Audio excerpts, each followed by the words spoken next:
Bom dia, irmãos. O coração de vocês está aqui hoje?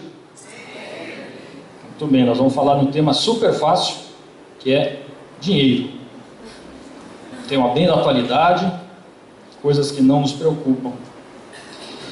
Antes disso, só vamos fazer mais uma oração. Senhor Deus, eu te peço nessa manhã, Senhor, que tu fale aos nossos corações, Senhor. Nós queremos ouvir a tua palavra, Senhor. E nesse momento, Senhor, que tu possa me usar, Senhor, como instrumento da tua palavra, Senhor. Que eu desapareça totalmente dessa sala, Senhor, dessa parede, Senhor, desse culto, Senhor. E que o teu nome seja exaltado aqui na frente, Senhor. Tu conhece meu coração, Senhor, e eu quero fazer o melhor para ti, Senhor. Então acalma a ansiedade, Senhor, conforta o coração e que tu venha soberanamente sobre todos nós, Senhor, em nome de Jesus. Amém. Muito bem, a palavra de hoje fala o cristão, o dinheiro e o planejamento financeiro. E ela está baseada sobre a palavra de Mateus 6:24. Vamos abrir a Bíblia, quem quiser, mas de qualquer forma, ninguém pode servir a dois senhores, pois odiará um e amará outro, ou se dedicará a um e desprezará o outro. Vocês não podem servir a Deus e ao dinheiro. Essa é a base da nossa palavra hoje. Vocês não podem servir a Deus e ao dinheiro. Então a vida, ela é feita de escolhas, e nós temos que fazer as nossas escolhas. E eu peço a Deus que hoje fale conosco, para que nós saibamos fazer as nossas escolhas. Nessa parte inicial nós vamos falar um pouquinho do cenário em que nós estamos vivendo. Nós como pessoas, nós como profissionais, nós aqui dentro do nosso país, dentro do próprio mundo, da sociedade, porque nós não estamos vivendo momentos fáceis. Cada um sabe a sua situação particular, cada um sabe a situação financeira. A gente tem visto muita notícia no jornal, na internet, apregoando aí a situação de descaso que a gente faz muitas vezes com dinheiro público. Nós vamos falar de política, mas nós vamos falar um pouco como isso afeta a nossa vida. Então eu quero trazer para vocês algumas palavras iniciais de reflexão sobre a situação que nós estamos passando. E na verdade sim, nós estamos numa crise, porque eu acho que ninguém aqui está numa situação que possa dizer eu estou extremamente despreocupado. Sim, nós nos preocupamos, nós confiamos em Deus, mas nós temos preocupações do dia a dia, nós temos contas para pagar, nós temos pressões do dia a dia. Então nessa situação a pergunta é: será que a gente está perdendo o controle? Pense com você, será que você está perdendo o controle da sua vida quando se refere a dinheiro?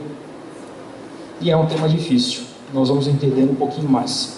E muitas vezes acontecem situações de que o mês ainda não acabou, não sei se acontece com vocês, mas o mês ainda não acabou, e o dinheiro já acabou, as contas continuam chegando, as preocupações cada vez aumentam mais, a porta bate, alguém bate, mas não é pessoa para visitar, é pessoa para cobrar, e no final você ainda fala: caramba, será que eu ainda vou conseguir ter dinheiro para pagar o dízimo?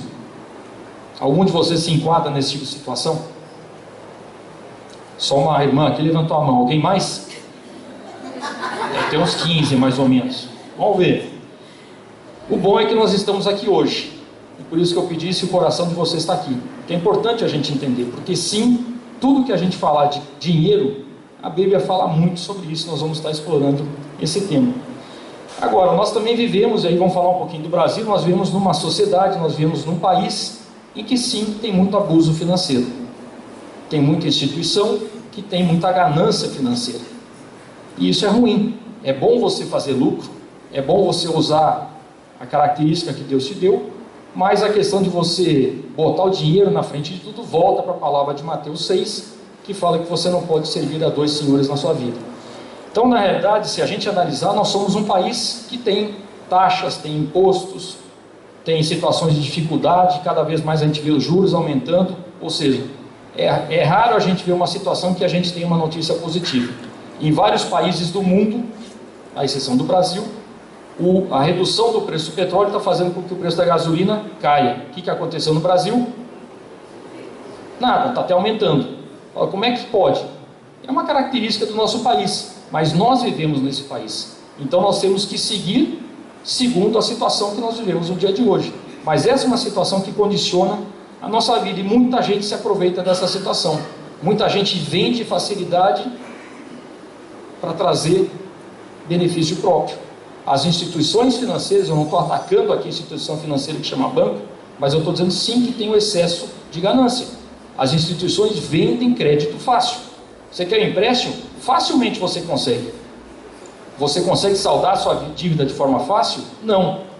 Mas é aí que os bancos ganham dinheiro. Para vocês terem uma ideia, o Banco Bradesco, eu não estou fazendo aqui nenhuma propaganda, eu só peguei um banco para dar um exemplo, mas o lucro líquido, ou seja, o lucro depois que você tirou tudo, inclusive impostos, do Bradesco em 2014, alguém sabe quanto que foi?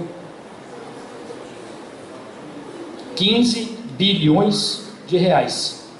15 bilhões de reais foi o lucro líquido do Bradesco. Puxa, mas eles trabalham. Puxa, eles têm, sei lá, 3 mil agências no país. Você vai lá para pegar dinheiro, tem gente que te atende. Hoje não tem muito mais gente, tem máquina eletrônica, mas é um lucro que muitas empresas, ou a maior parte das empresas, não conseguem ter. E a gente vê as taxas de juros cada vez subindo mais para conter a chamada inflação, que hoje está próximo de 7%. Então os bancos são as grandes instituições que estão por trás da ganância financeira. Esse é um fato. E de novo, eu não estou atacando a instituição financeira, mas é um ponto que nós estamos inseridos dentro dessa sociedade. Se a gente for passar um cheque, e muitos de nós ainda usamos cheques, muitas vezes você chega no final do mês, você tem que fazer o tal do cheque especial. O que é o cheque especial? É um limite de crédito que o banco dá, obviamente não é de grátis, o banco dá esse limite que, ao você ultrapassar o saldo que você tem na sua conta, você continua usando o dinheiro e o banco endossa, o banco aceita você ficar no vermelho. Só que, obviamente, cobra uma dívida ou cobra um juro que é de 8%, para arredondar os números, 8% ao mês. Então, você pode pegar o dinheiro do banco e está lá disponível, mas você vai pagar 8% ao mês. Se você precisar usar o seu cartão de crédito, e depois nós vamos falar um pouquinho, bastante sobre cartão de crédito, vocês vão ver que as taxas que as instituições financeiras cobram de cartão de crédito é de 11%, estou falando tudo número redondo, 11% ao mês. 11% do valor que você tem de dívida você paga de juros ao mês. E todo mundo, todos nós, gostamos de usar cartão de crédito. Só que isso tem um custo. Então essa é a sociedade, esse é o mundo que a gente vive, em que nós precisamos de dinheiro, que é um instrumento para a gente viver, mas tem muita gente que se aproveita e a gente paga um custo caro desse dinheiro. E a ganância está aí, e ela é extremamente importante. Agora, além disso, nós também vivemos numa sociedade em que tem muita desigualdade social. E aqui a gente vai falar um pouquinho, quem conhece aí o Cristiano Ronaldo? Já tiveram com ele? Não. Então, o Cristiano Ronaldo, eu vou falar de dinheiro, gente. Então as mulheres aí, por favor, se contenham, não vamos falar de outros aspectos, gosto tem limite, mas você sabe quanto que o Cristiano Ronaldo ganha por dia? Alguém tem que saber, ninguém sabe? Ninguém sabe. 135 mil reais por dia. Esse é o salário do Cristiano Ronaldo, 135 mil reais por dia. Bom, né? Dá para comprar um monte de coisa, dá para fazer dívida. Essa é uma sociedade. E a gente vê isso muito no jornal. O jornal dá muito destaque à celebridade, o jornal dá destaque a desastre, o jornal dá destaque a coisas que chamam a atenção para tirar ou para atrair o nosso interesse. Mas esse é um fato, ele ganha, por mérito dele, 135 mil reais por dia. Se vale ou não vale, não vamos falar de futebol, mas é 135 mil reais por dia. Por outro lado, você tem pessoas que não têm o dinheiro para pagar a conta de luz, ou para pagar a conta de água. É justo? Não. Mas nós vivemos num mundo de pecado, onde a injustiça ela está presente. Sempre vai estar presente. E nós temos que saber endereçar isso. Então acho que esse é um ponto importante. Mas, por exemplo, se o Cristiano Ronaldo quiser comprar um apartamento que tem no Principado de Mônaco, é um apartamento que fica num prédio de 45 andares de altura e tem um apartamento de 5 andares. Ele está à venda por 877 milhões de reais. Um apartamento, 877 milhões de reais. Então ele também vai ter que fazer uma dívida para comprar esse apartamento, tá certo? Porque 135 mil por dia não dá para comprar um apartamento desse à vista. Então tudo é relativo no mundo quando se fala de dinheiro. Agora, nós também somos, de uma certa forma, desorganizados. Somos ou não? Somos. O Samuel falou que eu sou sei o que eu tenho tudo sob controle. Ele não me conhece bem. Então, somos desorganizados, pessoal e de um ponto de vista de família. Porque as coisas acontecem mais rápido do que a gente consegue fazer a gestão. Essa é a nossa vida, a gente está sempre correndo. No trabalho você elimina 2 pendências, já tem 5 chegando. Você limpa o seu e-mail, às vezes eu pego lá domingo, limpo os e-mails que tem, pronto, me livrei. Na segunda-feira de manhã já tem 80 esperando. Então a sensação de que a gente sempre está correndo atrás acontece. Mas nós somos desorganizados de um ponto de vista pessoal e familiar. E é difícil lidar com dinheiro, gente. É difícil. Seja quando você tem muito, seja quando você tem pouco. Quem tem pouco tem que fazer escolhas, tem que tomar prioridades. O que eu pago? O que eu compro? O que eu deixo de fazer? Quem tem muito, onde que eu invisto? Ou dúvida que é cruel, né? Ó a vida, não sei o quê. Mas quem tem muito dinheiro também tem que tomar decisão. O que eu faço? Eu uso, eu gasto, eu invisto, eu dou, eu aplico, eu invisto no reino de Deus. São dilemas que a gente tem que enfrentar no nosso dia a dia. E tem uma estatística que é muito interessante, que é o seguinte, não sei se todo mundo já sabia disso, eu pelo menos quando estava estudando fiquei surpreso, apesar de ser um pouco óbvio, mas quem aqui tem cartão de crédito? Levanta a mão. Bom, como muita gente não vai dar para contar, mas no final eu vou fazer a mesma pergunta. Você sabia que quem tem cartão de crédito gasta 30% a mais do que quem compra à vista, com dinheiro ou com cartão de débito? 30% a mais. Se você tem cartão de crédito, a estatística fala que a média você gasta 30% a mais. Por quê? Porque as coisas parecem fáceis. Você vai comprar alguma coisa, o preço lá, vou chutar qualquer valor, vai comprar um negócio R$500. Puxa, R$500 não tem na carteira. Aí a pessoa que vai te vender fala, tá fácil, parcela em 5 vezes, sem juros. Sem juros, parcela em 5 vezes R$100, sem juros. Ah, R$100 não é nada, vou comprar. Pronto, foi R$500. Você gastou, porque você não tem esse dinheiro disponível no bolso. Se você pensar assim, tem lógica, mas a gente gasta, a gente se expõe, porque o mundo chama para que a gente seja consumista, porque nós vivemos num mundo de comparação. As pessoas estão constantemente se comparando. Por que eu tenho, por que o outro não tem, por que ele tem mais bonito, por que eu tenho menos feio, por que o dele é preto, por que o meu é branco. Nós vivemos nos comparando, e eu acho que esse é um ponto importante que a gente vai falar um pouquinho mais. Vou dar um outro exemplo. Se você compra um refrigerante, ou um suquinho, ou qualquer coisa, vai imaginar que gaste R$2. É muito ou é pouco? É pouco, tá certo? Aí alguém vai falar assim, você não sabe a minha situação, mas vamos imaginar R$2 não é muito. Você toma 3 vezes por semana, tá certo? Quanto que você vai gastar por ano? Vamos lá, 2 vezes 3, 6. Quantas semanas tem um ano? Vamos arredondar, 50. 6 vezes 5. Vai lá, R$300 por ano. Se você tomar um refrigerante 3 vezes por semana, no ano você vai gastar R$300. É muito ou é pouco? Muito. Muita gente vai falar, é pouco. Ótimo, glória a Deus. Siga nessa onda, mas muitos vão falar, realmente é muito. É muito. Eu tenho uma história de um amigo meu, uma época eu trabalhei em outro local e morava numa cidade, e o escritório, emprego que eu trabalhava ficava eu já não lembro mais, vou botar aí, sei lá, 15 quilômetros. E para ir para o emprego, que eu ia de carro, eu tinha que passar por um pedágio. E para chegar no emprego, eu gastava uns 15 a 20 minutos. E aí tinha um amigo meu que trabalhava, era um francês, e ele demorava 30, 35 minutos. E às vezes eu falava assim, mas o Hubert, que era o nome dele, Hubert, porque não é Gilberto, Hubert, por que você não vai pelo pedágio? Só custa €1,50. Eu falei assim, não. Ele foi assim, super, não. É €1,50 para ir, €1,50 para voltar. São 3. Quantos dias por semana? 5. 3 vezes 5, 15. Quantas semanas tem no mês? 4. São 60. Quantas semanas tem no ano? 50. 3.000 euros por ano para pagar pedágio. 3.000 euros por ano. Faz as contas, R$3 por euro. São R$9.000 por ano que eu pagaria. Estou fazendo tudo para arredondar. R$9.000 por ano de pedágio. Por 15 minutos de carro.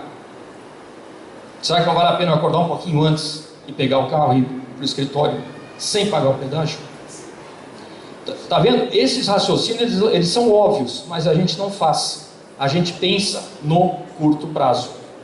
E o ponto da palavra hoje é a gente pensar, falar um pouquinho mais como é que a gente endereça isso.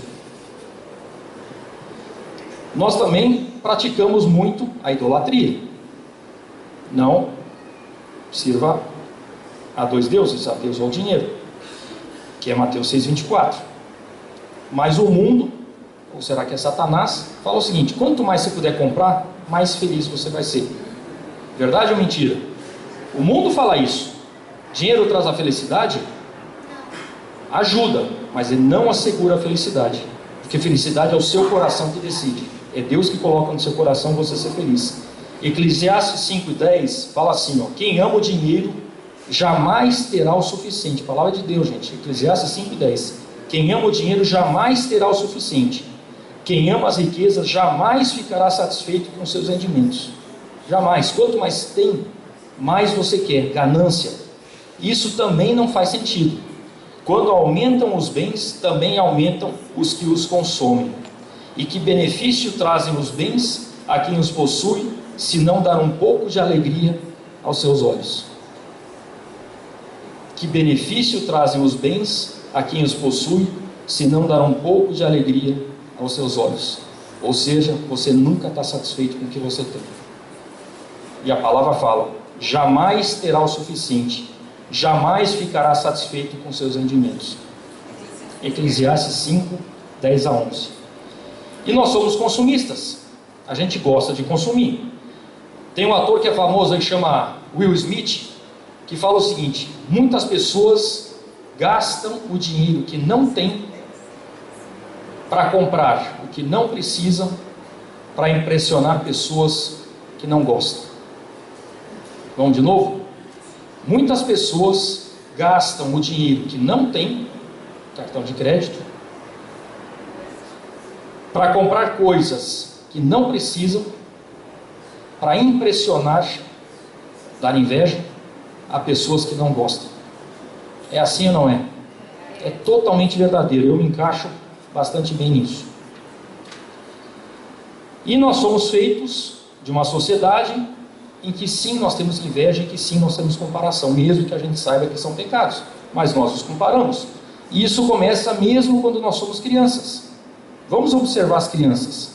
Elas não são invejosas? Elas não se comparam? Gente, é óbvio, a criança nasce com ganância. A criança é super bonitinha, tem um sorrisinho, mas vai lidar com a criança para ver como ela não manipula você. Verdade ou mentira?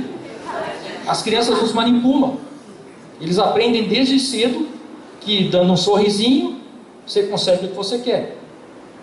Os papais mais novinhos aqui estão indo, mas também já estão percebendo isso. Tá certo?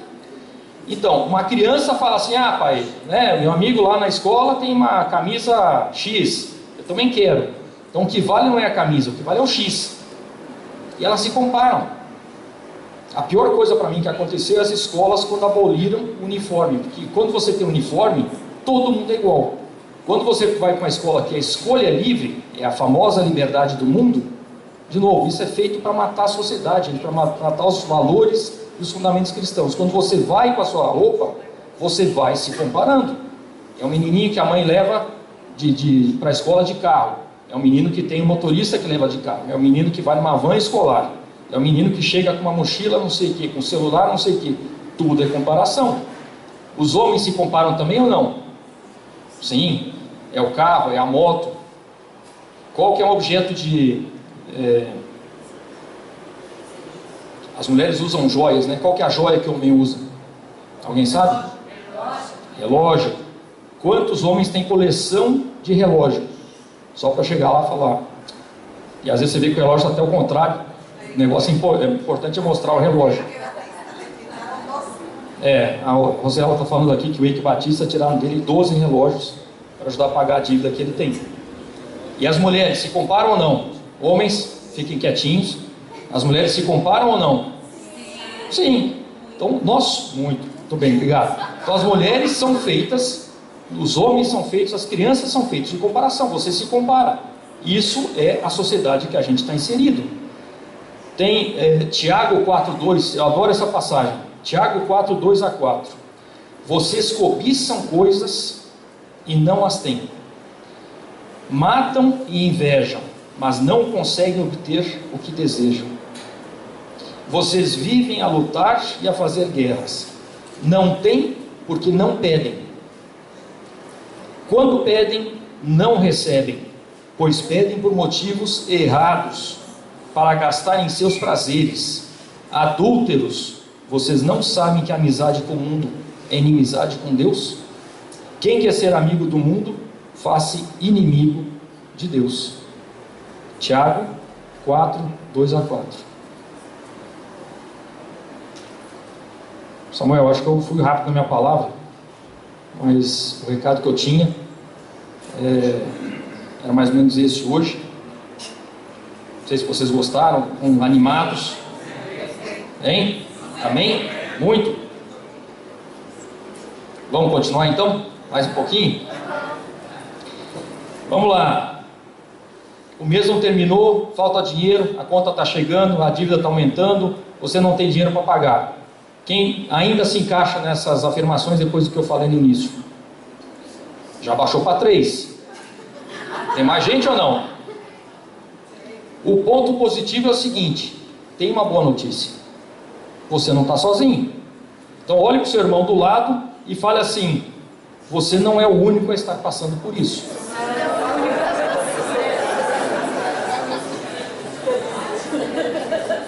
Já estão se sentindo melhores? Está vendo? A palavra positiva, gente, é o seguinte: Deus tem resposta para todos esses pontos. A Bíblia fala muito de dinheiro. Muito. A Bíblia não fala de cartão de crédito, não fala de juro, que não existia, mas a Bíblia fala absolutamente tudo sobre dinheiro.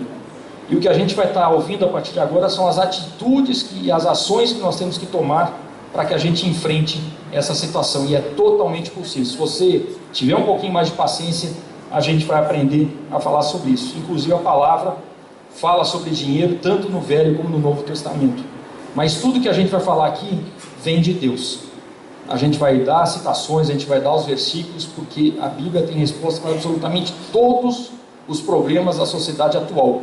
Mesmo que a Bíblia não tenha sido escrita na sociedade atual, a gestão de dinheiro, a ganância, as coisas que são erradas no mundo, elas estão escritas na Bíblia. O ponto importante para nós trabalharmos é nós podermos chegar no chamado dia D. O que é o dia D? Não é o dia do pagamento, é o dia sem dívidas. Dia D, fácil, D, dívidas, é o dia sem dívidas. E eu espero que ao final dessa palavra a gente possa entender um pouquinho mais. Primeira coisa que nós temos que fazer para chegar num dia sem dívidas. Quem acha? Pagar a conta não serve. Oração. Oração, oração, oração. Mas a oração não paga a dívida, ajuda. Ajuda, porque se você souber como você se posicionar, a oração ajuda a você pagar suas dívidas. Se você orar para Deus, orar não é reclamar, gente.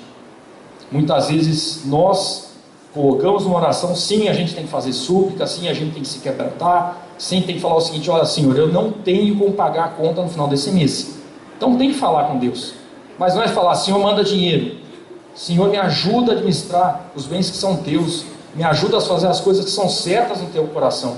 Eu não sei como fazer, eu estou sendo consumida pelo mundo, eu não consigo gerir as minhas contas. Coloque-se na presença de Deus, ore, seja de joelho, seja de noite, seja de madrugada, ore em família, ore em conjunto, ore com amigos, ore sozinho, pouco importa, mas ore, coloque na presença de Deus, que Deus, ele reconhece o seu esforço. Deus conhece o que passa dentro do seu coração. Se você pedir pelas coisas certas, Deus vai te honrar. Se você pedir dinheiro para comprar um carro novo e você não está sustentando a sua família, Deus não vai te honrar, porque Ele não pode, porque Ele é um Deus de amor. Se você ama quem você gosta, se você ama uma pessoa que é importante para você, você não pode ajudar a você continuar numa situação de pecado. Isso é amor. Então, se Deus te ama e se você não está tomando as atitudes corretas para a sua vida, Ele não vai te ajudar, porque não é ajuda, porque Ele vai estar ajudando o pecado, e Deus é um Deus de amor, Ele não pode ajudar o pecado. Então a primeira coisa que tem que fazer é coloque-se na frente do Senhor. tudo que a gente vai falar depois de dicas, de operações, de simuladores, não sei o que, se baseia na necessidade que nós temos de orar na presença de Deus. Eu queria ler com vocês essa 2 Reis 4, de 1 a 7, é um pouquinho comprido, mas é a questão das vasilhas de azeite. Eu acho que a gente conhece a história, mas eu acho que é bastante importante, que é o seguinte: as coisas acontecem no tempo de Deus. Nós somos os cristãos, como às vezes Samuel fala, questão de micro-ondas, você coloca lá, você quer de prazo imediato.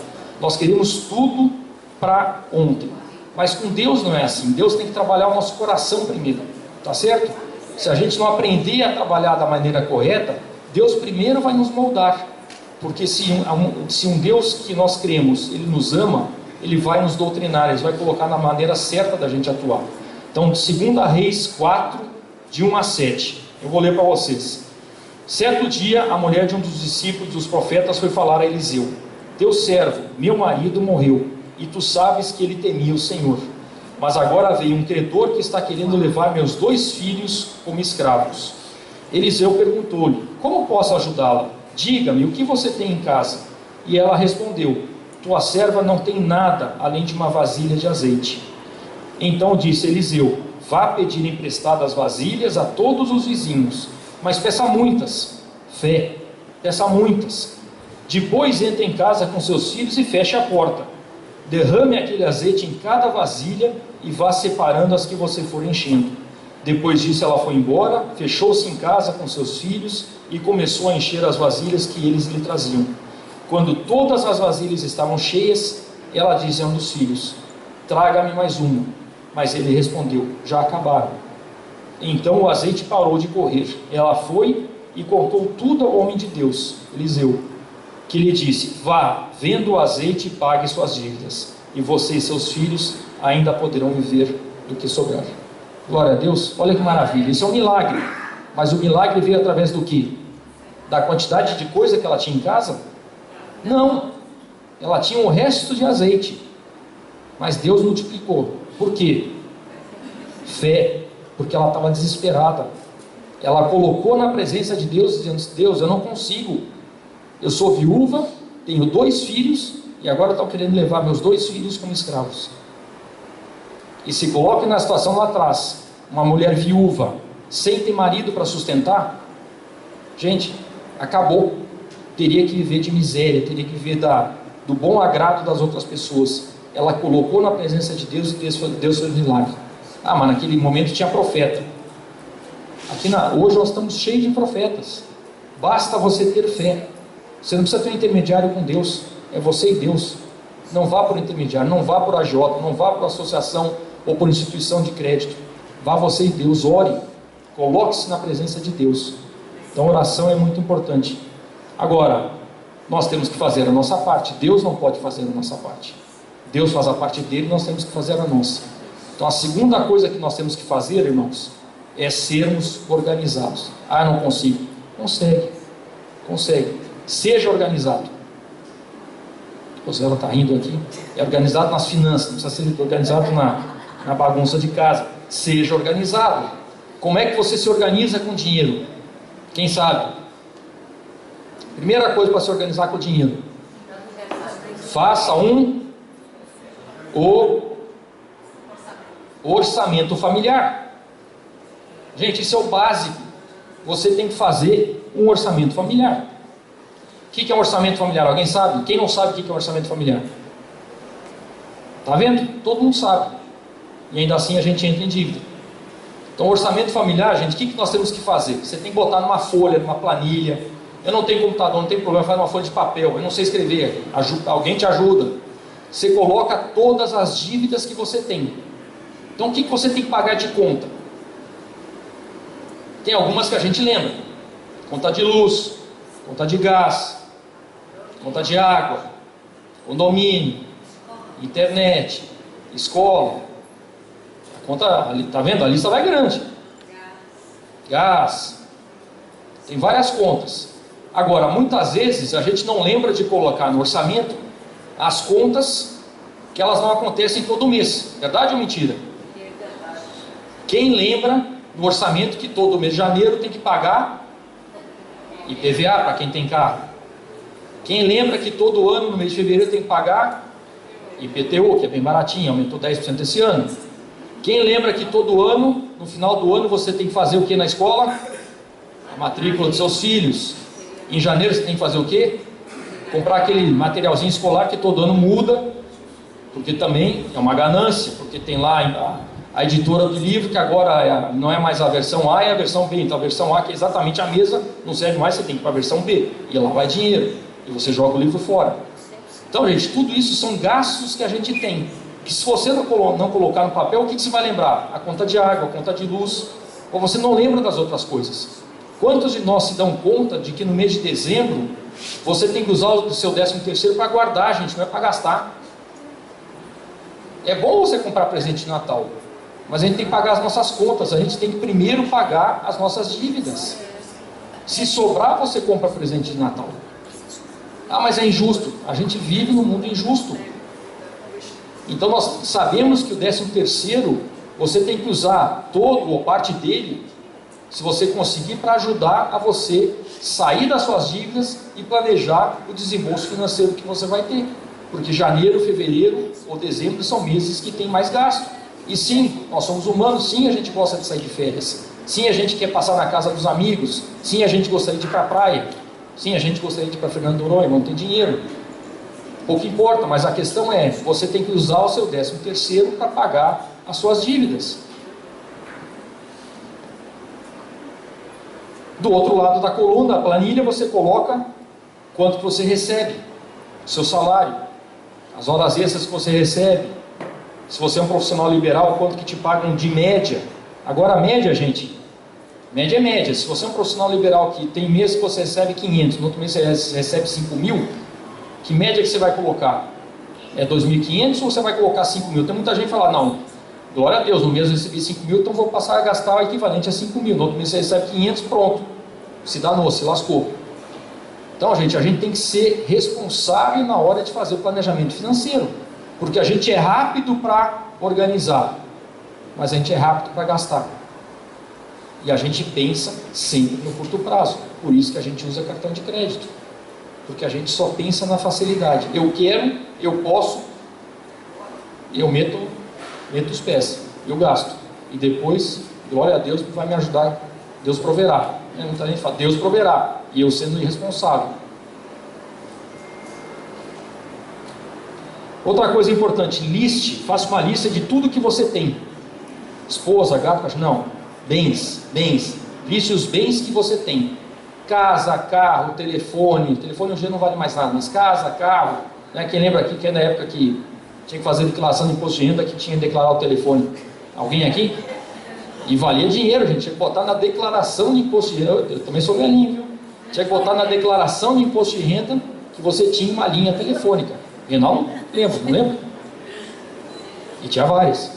Então tinha que botar, porque era um bem. Hoje em dia não vale mais nada. Aliás, não é nem mais seu telefone. Então, coloque numa lista, numa coluna, tudo que você tem de bens. Por quê?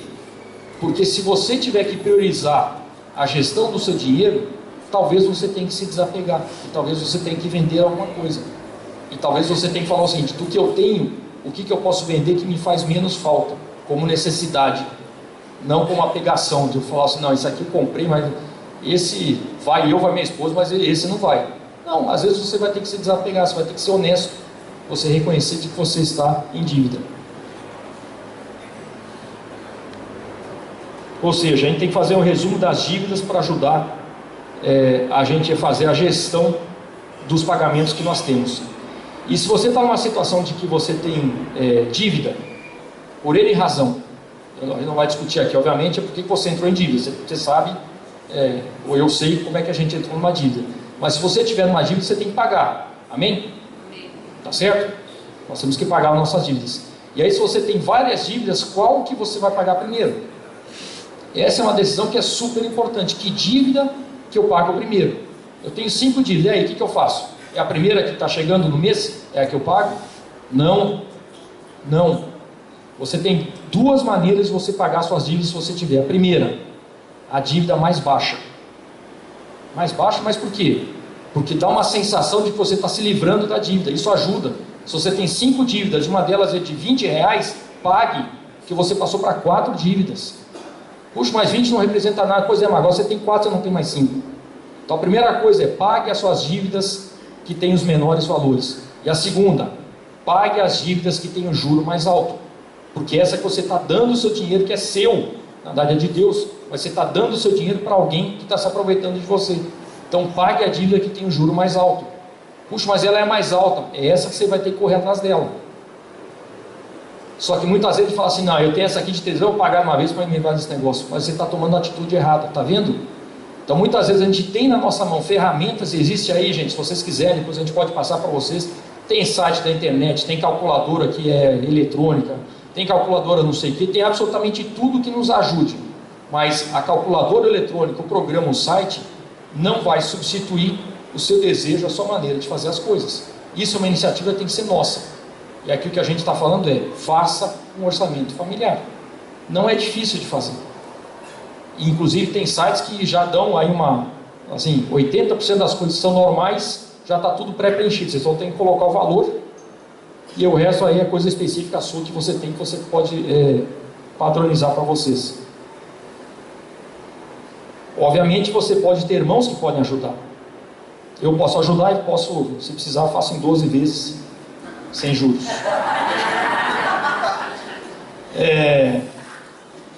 Então, oração, orçamento. Terceiro, como é que a gente pode aumentar o nosso orçamento? Não para gastar mais, para ganhar mais. Como é que a gente pode aumentar o nosso ingresso? Como é que a gente pode aumentar a nossa receita? Ter um segundo emprego? Não sei. Fazer hora extra, se a empresa está precisando, é uma possibilidade. Ah, mas eu prefiro ficar em casa vendo televisão. Então, vamos fazer a gestão das nossas dívidas. Se o chefe pediu para fazer serão, na sexta-feira à noite, quando você preferia estar vendo um filme e comendo pipoca, talvez esse serão, essas horas extras te ajudem a você pagar uma das dívidas. Então não é colocar o dinheiro, você não está colocando o dinheiro como o senhor da sua vida, mas você está numa situação que você tem que tomar a sua postura, você tem que tomar a sua atitude. Então naquele momento, essa é uma atitude que possa ser correta. Então a gente tem que saber lidar com isso. Outra coisa que é importante, gente, envolvam a família. Existem N situações de pessoas e famílias que se destruíram porque a esposa ou o esposo não sabiam de que o cônjuge estava numa dívida. Por quê?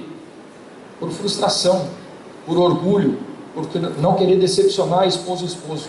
Isso é muito comum, por mais que a gente fale, não, isso não acontece. Acontece. Você tenta manter um status em que a sua esposa, os seus filhos, o seu esposo te valorizem, porque de novo a gente é valorizado pelo que a gente tem. Mas nós estamos no mundo, nós somos cristãos, nós escolhemos Deus, e Deus é um Deus de sinceridade, Deus é um Deus de honestidade, Deus não é um Deus de mentira. Nós não podemos na nossa casa esconder a nossa situação.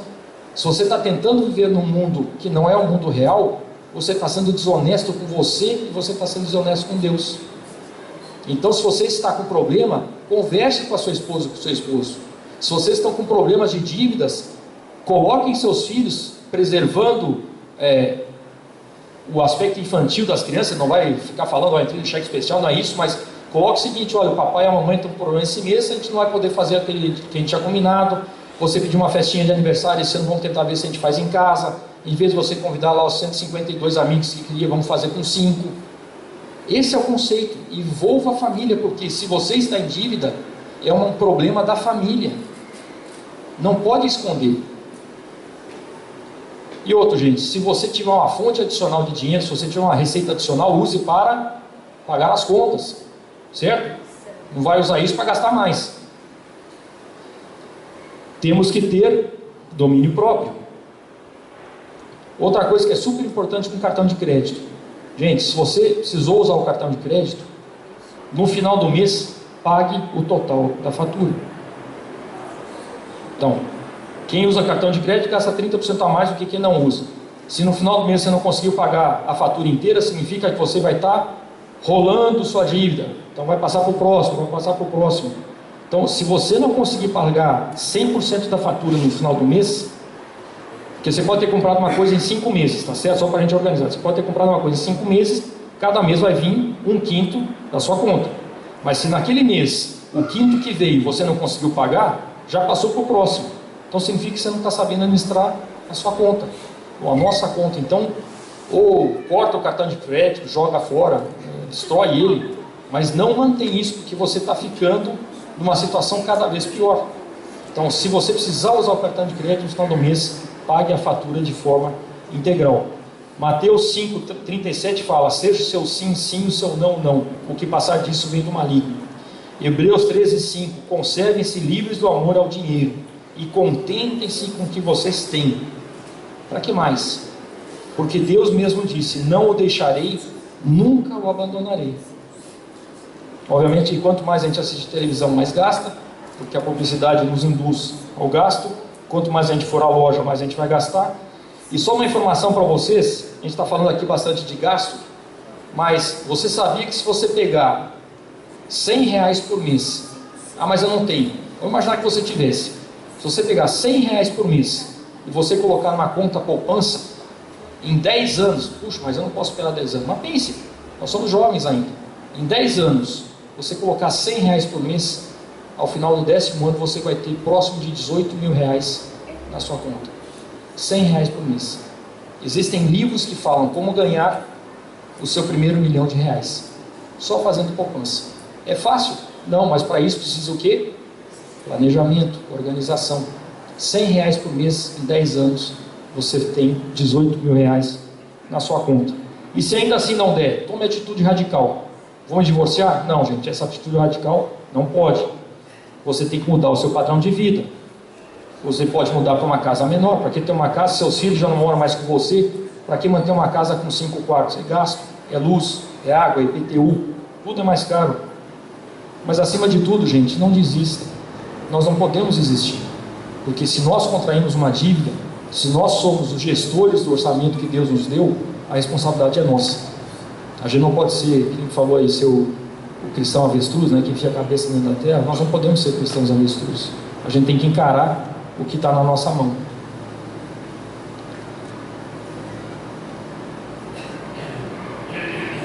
Uma possibilidade que nós podemos fazer é a regrinha. Então, só para dar uma repetida aqui, que nós falamos das atitudes. Primeira delas, oração. Segunda, orçamento ou organização. A terceira, aumente o seu orçamento. A quarta, tenha domínio próprio, controle o seu ímpeto de gastar, controle as suas dívidas. 5, se for necessário, tome uma atitude radical, sendo responsável. Tem uma regrinha prática, que é a regra do 10-10-80. Quem já conhece? 10 para Deus. Os primeiros 10% é para Deus. Por quê? Porque a palavra fala. Provérbios 3, de 9 a 10. Honre o Senhor com todos os seus recursos e com os primeiros frutos de todas as suas plantações, e os seus celeiros ficarão plenamente cheios, e os seus barris transbordarão de vinho. É pouco? Ou mais? Malaquias 3,10. Tragam o dízimo todo ao depósito do templo, para que haja alimento em minha casa. Ponham-me à prova, diz o Senhor dos Exércitos. Deus está declarando: ponham-me à prova, me provem, e vejam se não vou abrir as comportas dos céus e derramar sobre vocês tantas bênçãos que nem terão onde guardá-las. Mas a gente lê e não presta atenção. Isso é promessa, gente, promessa de Deus. Fidelidade, seja fiel com Deus. Tragam o dízimo todo ao depósito do templo, todo, não é uma partezinha, não é 10% dos 10%, para que haja alimento em minha casa. Ou seja, é o sustento da igreja, o sustento do corpo de Cristo. Esse é o conceito de alimento em minha casa.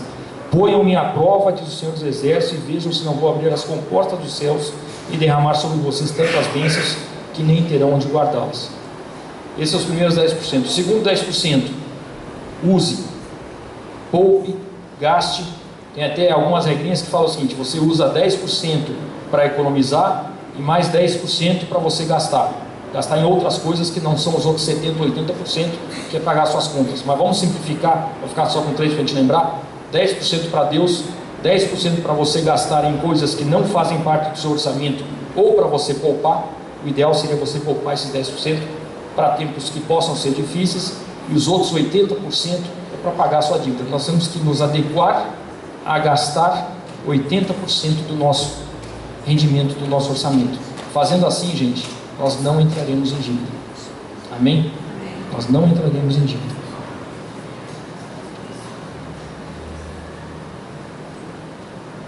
Vamos fazer a pergunta de novo? Quem está um pouco mais confortável? Pelo menos um. Obrigado, Jorge. Depois te pago o espetinho lá fora.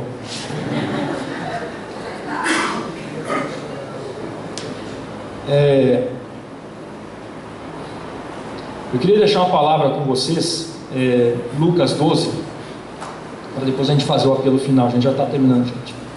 Lucas 12, de 15 a 21, fala assim: então lhes disse, cuidado, fiquem de sobreaviso contra todo tipo de ganância.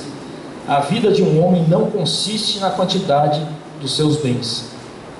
Gente, muitas vezes a gente quer, só pela marca, só pelo nome, só pela importância, só para o outro dizer, puxa, eu tenho um carro, está há 4 anos comigo. Fala assim, podia ter outro? Podia. Precisa? Não.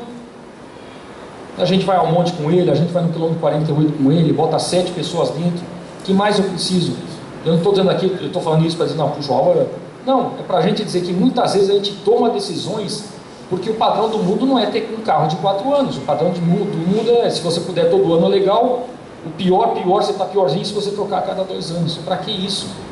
Para que você comprar uma calça só que tem lá uma marquinha, que ninguém vê porque a camisa está por fora, que diz o nome da marca?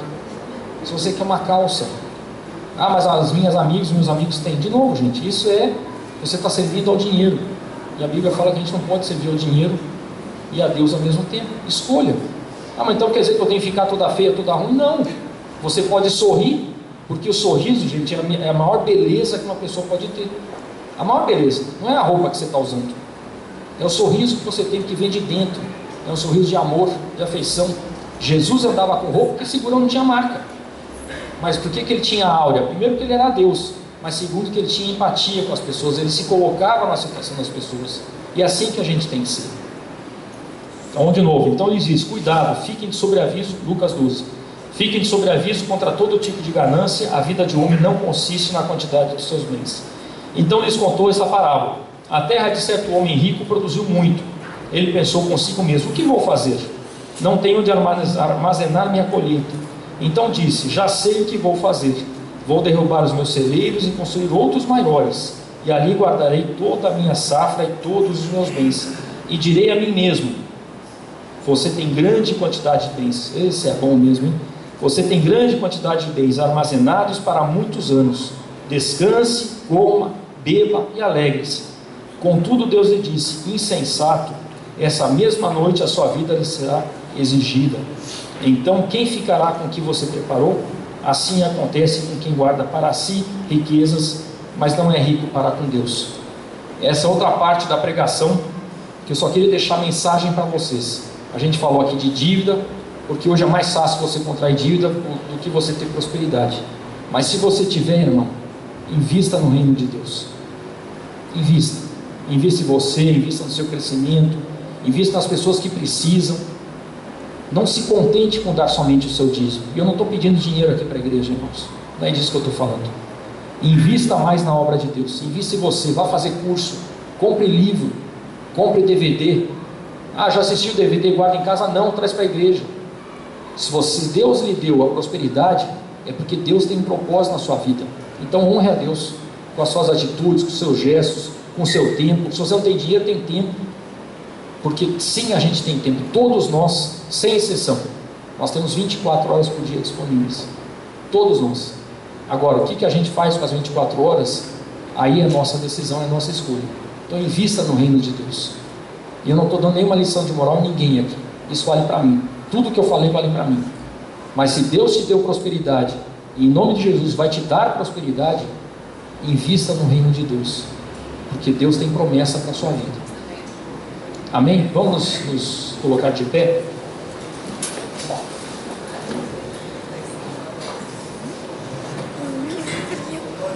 Na última canção que a gente cantou, tinha uma parte que falava: contempla o Senhor e te levantarás, Ele vem para te salvar.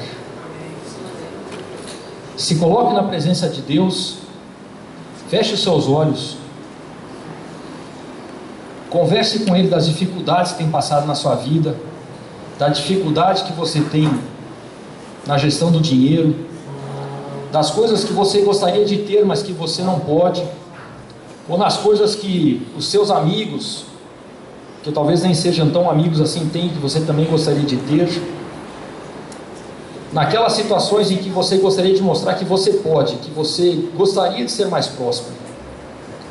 E se humilhe na presença de Deus. Coloque para Ele: Senhor, eu sozinho não posso.